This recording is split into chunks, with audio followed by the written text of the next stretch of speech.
Quality of life.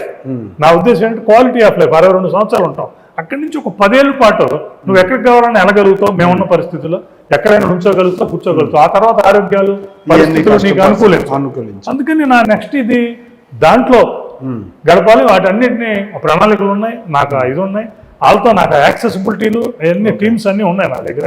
అందుకని దాని మీద కాన్సన్ట్రేట్ చేసి దాన్ని తీసుకుని వెళ్ళాలి అన్న ఒక ఆలోచనే ఉన్నది తప్పితే ఉద్యోగుల ప్రజలు అనుకున్నట్లు లేకపోతే ప్రజలు కూడా చాలా మంది నేను ఏ మీటింగ్ వెళ్ళినా ఎక్కడికి వెళ్ళినా సాగర్ గారు నెక్స్ట్ బంచ్గా ఉంటుంది అంటారు. నేనైతే అటువంటి ఆలోచనలు కానీ అటువంటి స్వభావం కానీ లేదు. ఇట్స్ నాట్ డెస్టినీ నమ్ముతారా? It's not my cup of tea అనుకుంటాను నేను.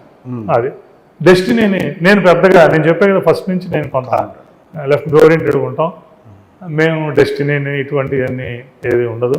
నాదైతే ఒకటే ఫిలాసఫీ, నీ పని నువ్వు చేసుకుంటూ వెళ్ళిపో, నీకు ఏది అందుకుంటుందో అదే అంట. అదే మంచి చెడు ఇది అది.